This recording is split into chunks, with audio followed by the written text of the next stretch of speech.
The story of Baba Uyemi, how he cuts down a tree.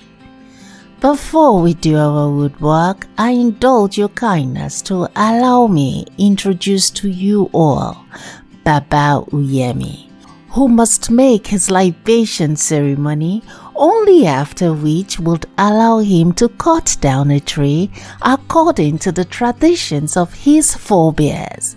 We must know that in Indigenous Meritah, which many call Africa today, the beautiful land of home, there is an indigenous way to do all things.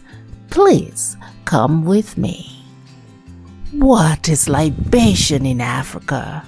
Who knows? Who can guess?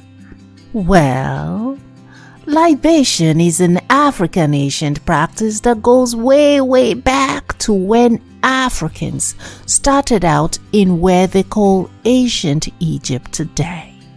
In libation, we give a drink offering to honor, acknowledge, validate, and please our sacred ancestors, our various divinities, the divine beings, the spirits, our human relations who are alive but not physically present, our human relations who are alive and present, as well as the environments that makes up all the elements of nature. Now, let's see how Baba Uyemi will begin his wood carving and carpentering work today. We begin to follow him as he awakes from his slumber. He stretches like all others, such as his ancestors, fathers and mothers before him. He goes into his compound to perform his libation to the earth. That, of course, is his ancestral way that he prays. He does every other thing in between. Blah, blah, blah, blah, blah. Now he is in the forest, where he wishes to utilize a tree for his woodwork today. When in front of the tree, he drops all that he carries to enable him to do his libation to the tree.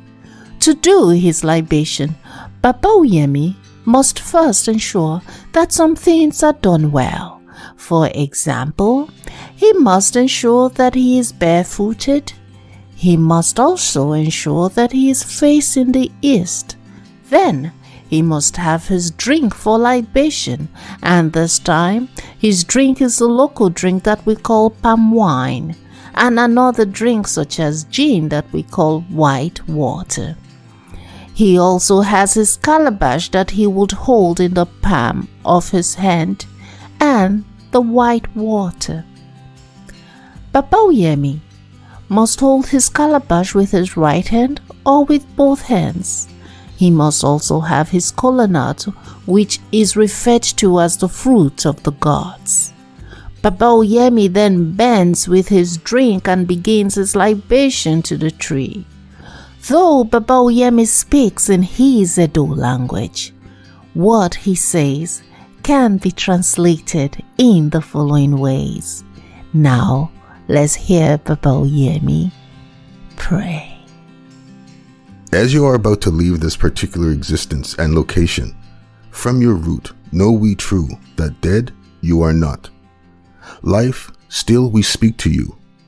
The surroundings, still, with your eyes you guide. Glued to the earth, the eye of your spirit guides continuously. Your ears, the songs of the many birds and the chattering of the air creature, with them they hear. Beyond man, a source of sustenance to other creatures have you been. I seek your permission to take you not in vain. It is for the purpose for a place to rest the head of my children and family that I have sought you.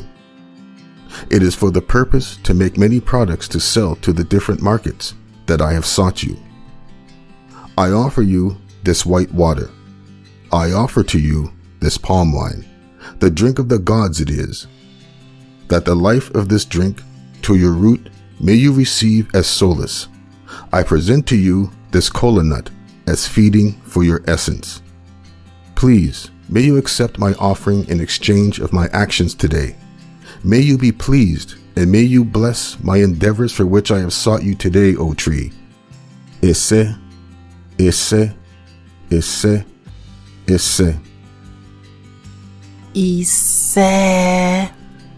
And as Baba Uyemi proceeded in cutting down the tree, it was with the knowing that he has done his bidding in accordance with our natural laws and the principles of reciprocity, gratitude, and acknowledgement to honor and validate that which was there before us, the laws which governs the universe. The end. Question time. Can you imagine the conscientiousness, the conscientious attitude with which Baba Uyemi and all within his indigenous context live their lives in relation to their natural environment? If you can, brood upon these questions. What have you learned from this story today? How do you think that the lessons learned can be applied to your wood projects today? How can you address the concept of waste or excess with your understanding of the story? Thank you all. Duau obeha urese nagode eshion dalu mesion pil medase asante sana gracias merci.